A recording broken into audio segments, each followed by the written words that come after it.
All right, you on mute or can you hear me now? Yeah, loud and clear. All right, wonderful. Well, I because at first we were scheduled, I had did a big intro already about you. So I'm gonna do the snapshot version of it. But as I said earlier, you guys, this brother that I'm about to bring up to you guys, I met him in the ATL, I want to say before COVID, and he was sharp then, and I know he's even sharper now. And so we're gonna learn about church security that's so important in this day and age. Let me welcome my guest here, Dr. Jackson. How you feeling, sir? I'm doing good, Brother Smith. How are you doing, good sir? Yeah, every day grateful, man. Every day grateful and just pressing forward, you know? Awesome, awesome. Well, thank you. It's great to be with you. And for those that's watching, I count it as an honor to be among good people who committed to doing good work for our people. Now with that, man, tell our people, man, like, how did we get connected to meet? Do you remember that part of the story? I was working for an organization at the time called the Philos Project, and I was working with African American young leaders around the country to get them engaged in geopolitical advocacy, particularly in the Near East. How timely, right? Because of what's happening there now. But I met you while in Chicago, visiting one of my mentors, the late Prince Ben Israel. Oh, Asiel in Israel, with my mentor and my mother that brought me into this work, Christina King. And we're in Chicago, and I forget how we got connected, but we were told that you were doing some work that we may be interested in partnering with. And after meeting with you, we definitely saw some alignment there. So yes, that's how we met. now where you from originally, like born and raised? I'm from the state that held it down at the Democratic National Convention last night from the great state of Georgia. ATL shouted. Well, you know where y'all was at though. You know where y'all was at. Y'all was in We in Chi-Town. Chi-Town. Now listen, let me tell you something. I love Chi-Town. I always said that Chi-Town was my third home. Atlanta, New York, and then Chicago. And the reason why I say Chicago is two reasons. One, most of my closest friends in undergrad were from Chicago. I went to Cornell University undergrad, and quite a few of my friends were from Chicago. In fact, one of my closest friends to this day is lives in Chicago. So I would brave many spring breaks and other breaks where I could be somewhere warm, freezing my behind off, going over to the harbor with my friends in Chi-Town. And then when I started working for the Philos Project, my manager at the time, Christina King, lived in Chicago. So I was in between Atlanta, Chicago, and New York every month. So Wow. very familiar with Chicago, love Chicago. It is my third home for Now without with that perspective though, what were you in New York City? New York City. Yes. So what's the difference between New York and Chi-Town being a big black populations? So, the way I described Chicago and the Midwest in general, it's like the North and the South meets, right? And so you get that Southern hospitality with Northern flair and progression and development. And so that's what I would say about Chicago. New York is just a urban jungle. It's just a urban jungle on this little piece of water, land surrounded by water, Yep, with yep, every yep, nation, tongue, creed you yep, can imagine, trying to figure out how to yep, survive and hustle in yep, this concrete jungle we call New York. yep, I love it. I love New yep. York City. It's changed a lot since the pandemic. I must admit that.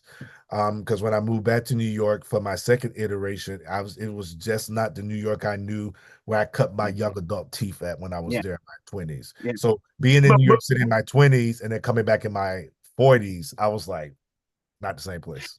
is that this can the same be said though with Atlanta too? Atlanta's different than Atlanta is very different. It started changing after the Olympics in 1996, but okay. Yep, Atlanta is now the New York of the South. What to me, thank you. Atlanta is Yep, New York and Hollywood has met yep, in the South. Okay. yep, And so you have a yep, lot of those New York dynamics at play, but you also have Hollywood dynamics at yep, play in the yep, South. yep. Now, Yeah. So now all these, you in tune, man. You locked oh, in because that you right on point. So yeah, that's good. absolutely. So tell us about like what you do and how you got into this field, this line of work that you're doing. Sure. So for many years, I was both a senior pastor and a police officer. I don't know if you knew that.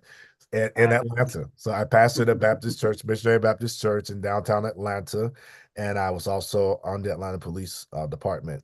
And so doing both at the same time created a unique vantage point for me Yep. where I understood the importance of protecting and serving because I view law enforcement from a guardian perspective, not a warrior perspective. So I believe Mhm. that, when I interacted with the community, these are my brothers, my sisters, my cousins, or if we say my cousins, now some my cousins and my auntie, uncle, them, and granny and Bitmark, That's right? right. So I That's right. engaged them that way as opposed to threats and people that needed to be managed. But I also pastored in one of the toughest communities in Atlanta. It's an area that has the last housing development in Atlanta. Most of the housing developments, or what we call the projects, have been disbanded in Atlanta, except for Bedford Pines. And so I Mhm. pastored in Bedford Pines and I policed in one of our interesting zones, but in one of the toughest beats in that zone. So I learned a lot in those 4 to 5 years, right? Where I was Yep. doing both. And while doing that, I realized that attacks against houses of worship was on the rise. And most churches did not have a unique training for it, apart from active shooting. Mhm. There really wasn't much training happening in churches that I knew of that could help churches move from being soft targets because traditionally churches are soft targets. And what I mean by that is they're not a fortified place like a maximum security prison is a hard target. Right. It's hard to get in a maximum security prison, Right. but very easy to walk into a church, Right. right? Very easy to walk in. There's no security, there's no scanning, and most people Yep. are not even suspicious that a person Right. walking into their place of worship Right. would come there to do anything that will harm them. I mean, I think most churches are still in that mindset, and not just churches, because I work with synagogues and mosques. So any houses of worship and temples, any place of worship, Right. traditionally does not assume that someone is coming there to do harm unless they're a part of a religious practice that has been marginalized and attacked from Yep. the beginning, like Islam and Judaism, especially the congregations I work with, which are Black Hebrews, so and Black Jews. So, Mhm. it. I saw an opportunity. Yeah. Teaching is my passion. I'm a teacher at heart. I write curricula, develop curricula, I train leaders. So I develop a curriculum called the Watchman Project. Now, And now watch this. What you just said, your experience on the police department as a black man in Atlanta gave you a unique perspective. So that by itself is valuable. And then, like you say, on the pastor side, so I want to make sure the audience know that what this brother is going to be speaking about is coming from two places everybody don't get to experience. So that I'm looking forward to that insight. yeah, Can you speak also about Charleston with the young white man that went into church too when you start speaking about what you're offering?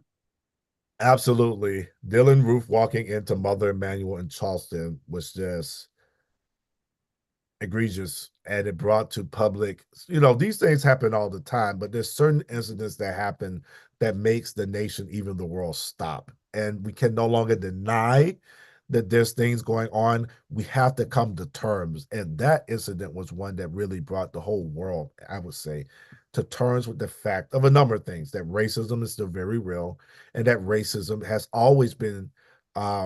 always been a terroristic motive, that Yep. there is homeland terrorism. Yep. Racism has always been a drive.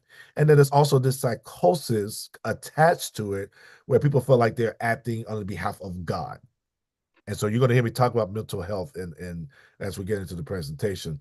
But that's a real thing where you have Yeah. this combination of racism and thinking you're doing it on behalf of God, coupled with gun laws, very loose gun laws, which I don't really get into those weeds because Yeah. that's a very divisive topic. The Second But I Amendment. do, Yeah.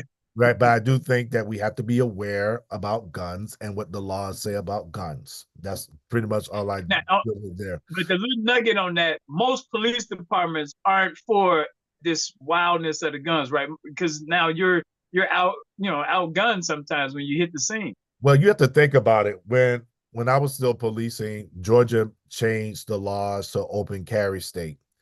And it just made officers even more hyper vigilant. We're already hyper vigilant, which means we're always on 10, always on pins and needles, always looking to the right and left, head on a swivel. but we have to be even more Mhm. calculating, because just because we see someone in the grocery store with a gun on their hip, we cannot assume that they're in there to cause harm. But how do Right. we know?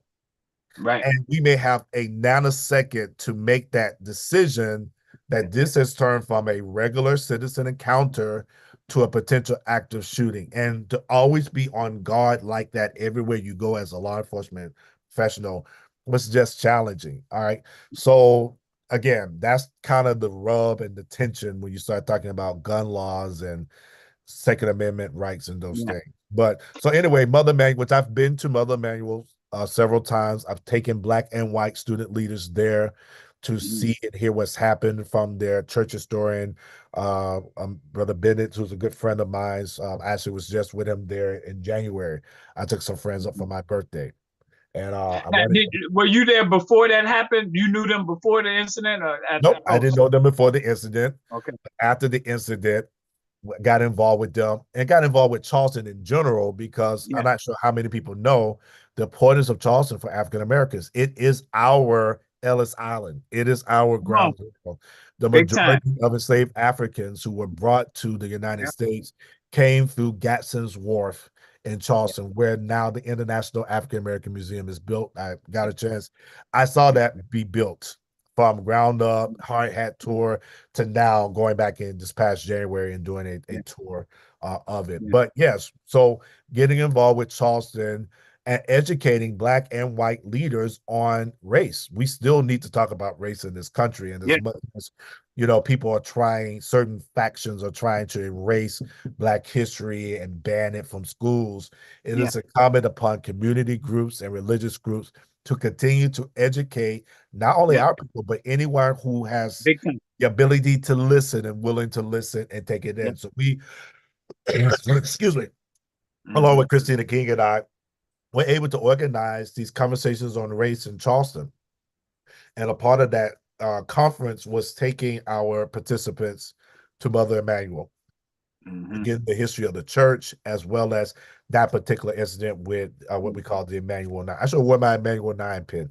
I wore my Alpha pin. I should put on my Emmanuel 9 pin. Shout out But to you. That's right. they're actually building a monument there now. I don't know if you know, they're building a monument there now for the Emmanuel 9. And I hope to go back for the opening next year. But Yeah. yeah, so Yeah. that incident really brought it home for us. Just like George Floyd's lynching brought police brutality and racism to the forefront of the nation, Right. the slaughter at Mother Emanuel by Dylan Roof also brought the fact that churches cannot and faith communities can no longer just be sitting ducks waiting, Yep. hoping that, oh, God's going to protect us. Yes, but there's also a natural tactical component to this Hmm. faith-based assumption that God is going to protect us. Faith without works is dead. You got to do some work. Come You on. know what I'm Don't make me shout, because I'll shout now. That's the Bible. Yeah. As I said, that's Bible. That's Bible. No, that's real talk there. So what did you form? What did you start? Man, I started doing workshops on the Watchman Project around 2014, 2015. And it was just kind of here and there. Churches would bring me in. I would organize workshops for pastors to come. But I'm going to be honest. I'm going to keep it a buck with you. You may have faith leaders who know that this is important, but they're not willing to invest. They're not willing to come out the pocket and invest the money that's required to get trained, as well as to bring people in who are qualified to do assessments and to train their people. They know they need it, but they're not willing to invest. And so when I first started having the workshops, Brother Smith, Mhm. I would reach out to pastors and leaders that, like, this is great, we need this, and nobody would show up. And I would just have session after session with one, two pastors showing up, scheduled things, people wouldn't show up, people would fall through. It became discouraging. I'm just going to be honest. It was very discouraging. So I just tucked it away.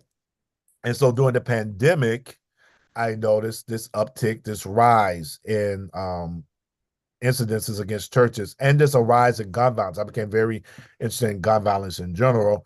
And I started noticing spiritually, prophetically, a pattern that mass shootings was rotating sectors. If you kind of, some people argue with me about this, but they can go argue with your mama. I know what I saw and what I observed, right? That this was rotating sectors. Like, it would be irrational shootings in families. Then it'll be mass shootings at schools, and you'll see several incidences at schools. Then it would rotate, and then it would be in a large public venue. Then it would rotate, and it would go to a church. And I just literally was watching mass shootings rotate these sectors. And as a prophetic person, both in terms of justice and spiritually, I recognize patterns. And it's my job to sound the alarm, which is what a watchman Right. is to sound the alarm that there's a pattern going on. So if you see that there's a lot of shootings happening at schools, now it's shifted to families, now it's shifted to public spaces, now it's shifted. Don't you think it's going to come back to the church eventually? Well, Yeah. right. It's a pattern, right? Yeah. And so we need to become proactive Right. versus being reactive. And so I started doing videos and teachings on social media called the Watchman Project Moments. And that's educating about the gamut of church security. It's not just active shooting and fire drills, and no, it's cybersecurity, it's domestic violence, it's mental health. It is how do you integrate your spiritual watchman with your natural tactical watchman? What Right. policies and things you have in writing?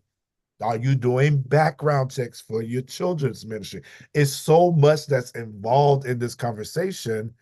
That's why the investment is so great at the beginning, but the dividends on the back end protects you and equips you to be able to be responsive in any risk or emergency situation that occurs. So I started doing those videos.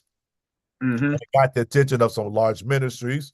And they brought me in to do some work, and word of mouth. People like, oh, well, if he's at that ministry doing training, he needs to come to my ministry. And if he's at that ministry, and so that started last year, where large ministries and mid-sized ministries, excuse me, get over a little bug, started to bring me in to do trainings, risk assessments. Mm-hmm. And then from the risk assessments, beginning to develop a plan for what needed to be done. And let me tell you, some of these large ministries had so many risks. Some were good. Oh, yeah. Had a lot of risks. Oh, And so yeah. these larger mega churches and mid-sized churches have risks. I know these smaller churches have tons of Right. risks. And my heart really is for small to mid-sized churches that have under a couple of hundred people, 200-300 people or less, because these are the churches that are these are the ones where people are walking into. People are not really walking into mega churches. I know we had the incident at Lakewood. Right. Right. We've had some incidences at like World Changers here in Atlanta and New Birth, like minor like disturbances. But most of the shootings and attempted shootings are happening at churches with 50 people, 100 people, Right.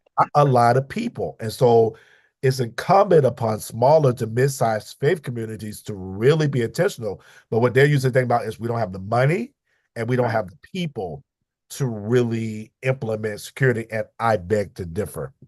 Yeah. Yeah. Well, I was going to ask you the highlighting like how many days this church is going without an incident is a promotion to help show the dividends. So after you go through this training, man, we've been 1,050 days with no incident. And, watchmen underneath that, letting them know they've been trained. Because you got to celebrate that so that others would say, man, I don't have nothing like that. Yeah, let me tell you something. Here's the thing. I love what you're saying. I want people to think about this like we think about insurance. I now work in the insurance industry. And as I wear so many hats. So one of my hats is insurance. And one of the things that working in auto insurance has taught me is that you are paying your insurance premium every month, not because you're going to have an accident, but in the event. The reality is most people who have an auto policy never, ever has an accident. Exactly. They don't. But God forbid you have one and you don't have insurance. You're going to wish you had it, right? Right. And so the reality is these are preventative measures. Yeah. So you may never, ever, ever have an incident or have no threat of an incident, but God forbid your house of worship becomes the place that's plastered all over every major network in this country and the world. And all you can say is we never thought it would happen in Hoboken. We never thought it would happen in East Bumblefield, whatever state you live in. Oh, we never thought in this little community or in this indescript place that this would happen. And I'm telling you, that's what makes you a even more Target. Yeah. attractive, to use for lack of a better word, target, Yeah. because Yeah. nobody would think that somebody would walk up into a little wooden church in Alabama and shoot the pastor. Yeah. Yeah. But that's Yeah. happened, right? No What one. about 16th Street Baptist Church in Birmingham? You been down there? I have been there as well. Trust me, I can't be a black liberation theologian and not go to these hot spots, brother. I have been there several times. I've taken people there Yeah. to that incident of those four girls in Sunday school. Wait, this just highlights what the Watchmen, like this is key. You know what I mean? Like Yeah, that's it highlights the fact that this is not new. As long as black exactly. people have been in this country, we have been terrorized. And we can live under the illusion that we are not terrorized, that we're not targets, that we live in a post-racial society. This current presidential campaign should show you that we don't live in a post-racial society. But you know, I said I was going to talk about the presidential campaign publicly. I'm keeping my case to myself, so I'll get off that. We got But problems. We still got problems. That's we the have bottom line. problems. The point is, yes, sir, we are still targets. And let me. I said I wasn't going to talk about the presidential election, but let me put this bit right here. If you are a faith community that's going to speak truth to power in this election, you are putting a target on you and your church, which is why it's even more incumbent for you to be thinking about security. I got a chance to do a workshop with the Black United Methodist Church pastors just last week. They brought me in to do a workshop with about 150 pastors, right? And they have a huge campaign around voting. And the executive director of the Strengthening the Black Church for the 21st Century Collective was like, oh my God, Dr. Jackson, I didn't even connect church security to our voting and social justice campaign. I said, absolutely. If you are equipping Black pastors, particularly, to speak out against voting rights, injustices. I mean, even in my home state of Georgia, they are literally trying to Big time. remove people off the ballots because they know that in order to win, they have to cheat. That's just what has historically. Yep, historic. You have to cheat and create these systems and these rules and these policies because you know that if you had open, equal, fair access, you Right. may not Then be in it's power not anymore. yours. Right? Yep. It's the fear of the dissenting of whiteness in every way. That's right. Right. Now, So if you are speaking truth to power, if you're standing in your prophetic voice and your prophetic authority and calling for justice to roll down like a mighty stream, you could become a target. And you need to be thinking about how you protect yourself, your family, your property, your real and your immaterial property, meaning your documents online, your systems could be hacked. You have to be thinking about all of those things in this climate because depending on who's elected or who's not elected, we're going to see some things happen in this country. Now, are there others in the industry that you're in, or are you pretty much the monopoly when it comes to this? Like, who are some of the players? Yeah, there's some others. Well, black owned, I should say, black Oh, owned. there's a handful of us. We're finding each other, so we realize that we're in the same tribe, and we're Okay. just now starting to find each other. We actually been talking about doing maybe pulling together an association of Black church security associates or executives, but we're just now starting to find each other, which is pretty cool. Well, keep me in the loop on that because you know our network is in 20 different cities, and churches are an integral part of that. So we want to help, facilitate that. That's why we're doing this video so our people can meet you as well. So that's a key part. I'll share one brother I just recently connected. I couldn't think of his name. I found it in my phone. Bryant Tucker. Bryant Tucker is a good brother. He's from the Full Gospel Baptist Church. He's in North Carolina, and he does church security, executive protection. He trains people how to get certified with using their weapons. So he's a good brother out of North Carolina. And I'm sure there's some other brothers and sisters out there doing it. But again, it's a niche field, right? Or niche, depending on how you say it, field. So it's not widespread, but I'm sure there's other people out there doing it. I just know this is a mandate that God has given me. And now, Brother Smith, with the Watchman Project is twofold. So there is the church security component, which is called the Shamar Initiative. And that's an acronym for securing houses of worship against the multitudes of risks, right? Shamar. And Shamar actually is, so it's a double entendre. Shamar is actually the Hebrew word for watchman. Okay. That is the Hebrew word for watchman. Okay. Wow. All right. And then the other initiative is called RSVP, Respond, Shepherd, Victim Support, and Policy. That is a clergy-led response to gun violence that I'm starting in Atlanta, right? So I'm connected to a national organization called Clergies for Safe Cities, which was founded by Dr. Gil Monrose here in New York. He is the faith advisor to Mayor Eric Adams. And he got deeply involved in his clergy council with his precinct in East Flatbush, New York, in Brooklyn.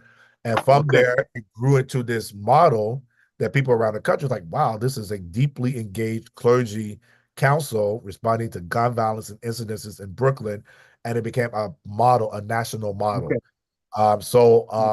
I got involved while leading a youth nonprofit in New York called New Life for New York City. And when I moved back to New York, to Atlanta for a brief period of time, he was like, I need you to start the Atlanta chapter.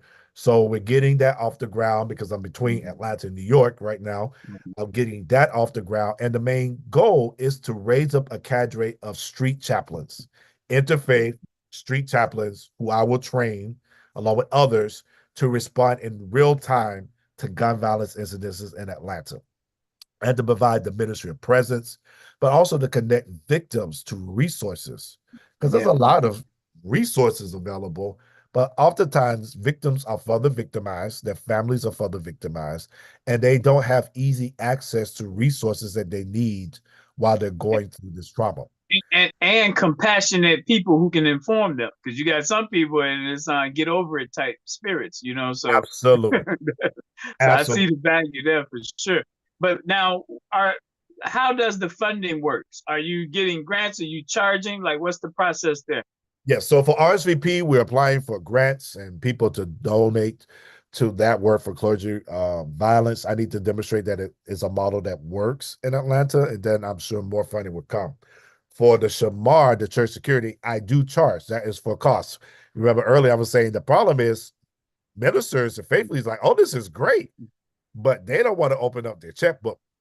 So what I tell them is, if you don't have a line item in your budget for security, you are being, you're not thinking about the well-being of your congregation. Yeah. That's a hard statement to make. And be like, you ain't gonna get no business talking like that. I said, first of all, I am for who I'm for.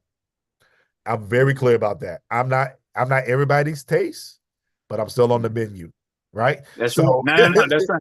Well, right. How affordable is it though? Like, what's that? Do you have a high, medium, and low from a pricing standpoint? I do. So this is what I provide. This is what I encourage every faith leader to do.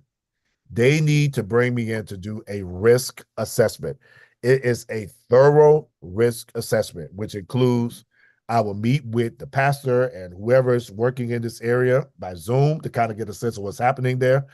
I will come out with my team. We will do an observation of your worship service. We will do a thorough walkthrough of your property. We have a 6-page assessment where we ask all these questions. We get all in your business about risk. After we do that, we produce a 30-page document that's going to give you from top to bottom what's going on with you and your ministry in terms of risk and security. And we will make recommendations. We will have a follow-up meeting to walk you through that report, answer any questions you have. And then if you decide, hey, we would love you to work with us to implement your suggestions, then we can start negotiating what that costs in addition to that assessment. Now, that assessment is $3,000. Okay. It is like I said, it's an investment. It's an investment. But look at what the dividends are on the back end. You know what you have, because God forbid something happens and you don't have a written plan and you cannot prove that you've done a risk assessment and somebody is injured or hurt in your church and they sue your church and you go to court and the lawyer asks you, do you have a plan? Do you have a policy, a manual? Have you had a risk assessment? And you sit up there saying no because you didn't want to pay $3,000. That's millions of dollars. $3,000, millions of dollars. $3,000, bad publicity. Right. Now that 3,000 though, that doesn't include your travel though. You get there on your own. That includes everything. Travel, accommodation. Oh man, well that's a great deal then. Yeah. Because I'm not trying to break people's bank. I know that churches, have to be mindful, good stewards of their resources. I'm not trying to get rich off of this. I'm trying to equip churches to be safe because I know what's coming prophetically. I can see. I'm a seer, not only in the spirit, but in the natural. I know what's coming. And I'm trying to help churches get ahead of the curve so that they're not running around saying, oh shit, excuse my French, when the funk hits the fan. Because that's what a lot of pastors are talking about some oh shit, right? Because you're not prepared, right? You're being active. Nah, this is good here. So Now, that's with so that's what I offer to most churches. If you don't do any other work with me, make that investment. Now I have a deal. If let's say it's a smaller and mid-sized churches, we can't afford that. But let's say it's a bigger church or more prominent church in the area. If that pastor can get at least 10 pastors to sign up for a 4-hour workshop for $299, I will come out, do that 4-hour workshop for those pastors. They just have to pay $299 for a workshop. I'll even feed you. The pastor that can host that and get those 10 pastors to sign up and come, I will do a free risk assessment for that pastor in that church. Now that's Chicago too, though, or that's down there in Atlanta? That's anywhere in the country, brother. Anywhere. If that pastor can get 10 pastors and leaders to pay $299 for a 4-hour workshop plus a meal, I would do that workshop for those pastors, and the pastor that hosted and got these people there, I will do a free assessment for them. Can't beat it. It's good. It's good. It's good. Now, how they reach you? Like, you got the website? Yeah. How do they connect so my website is thewatchman.project.com. Watchman, WATCHMAN, project.com. You can go there. You can send me an email at info@thewatchmanproject.com, or you can call my office at 929-313-1051. So 3 ways to reach me. And on the website gives you all the information there, tells you my costs for everything. And I am more than glad to work with ministries. My schedule is filling up really quick, of course. So I want to make sure that I'm available for those who's watching here. So I encourage you, move quick. I want to make sure that I'm available to be able to come out. But that's what I was going to ask you. How, like, what's the process? If someone came and you have the payment system on the website, they pay, they can expect you within 7 days, or is it longer than that? It depends on where they are. Then I can look at my calendar with my assistant and we can determine how quickly I can get to them. I also do payment plans. I know people may not have $3,000 right now. I will work with you, right? You can do a payment plan. Put down a deposit. I come out to visit. You pay another installment. And then once I'm ready to see your report, you pay your other installment. I can do 3 installments. I was going to ask about that payment plan. You said it, so that's perfect. I know who I'm working with. I work with my people. You got to give them a layaway plan. I get it. Give them options. I get it. Man. Trust me, I understand. No. Well, I want to thank you, man, because again, you letting your lived experiences come into something that's going to add, man, life-saving value type people, man. And like you say, they need to feel like their leadership did everything they could to at least keep them physically safe. You know what I mean? Spiritually, God got you, but at least in the physical, you did due diligence there. And let me tell you something. More and more of your congregants, if they haven't already, are going to start asking their pastors, what are you doing? They're going to demand to know. What's the plan? Depending on the polity of your church. If you're in a more egalitarian church, congregationally led church, board-led church, don't people going to start asking questions. What are y'all doing? What's the plan? What's in writing? They're going to start asking. And you can't be sitting up there and no meetings. No, you need to be like, we have, even if you got to say, oh, we got a brother that we get ready to contact. Dr. Get ready. You use my name, but follow through now. Though. If you use my name, you ain't going to follow through. Exactly. But you got to have a plan. Yeah. No, man, this has been great, man. And I'm going to send you the link to this YouTube video, and I'm going to methodically send this to our zip code churches. So that way they can meet a good brother who's doing it. And what you just shared will give them confidence so they can reach out to you directly, Absolutely. Please reach out to me. My office number, 929-313-1051. Email is info@thewatchmanproject.com. Would love to be able to serve you. Now, did you serve in the military? I did not serve in the military. I was recruited several times to be a chaplain, but just never followed through with the process. Yeah. Well, that's the police side of you. I'm getting those military vibes, but that's the police side of you. Thank you, Oh man. yeah.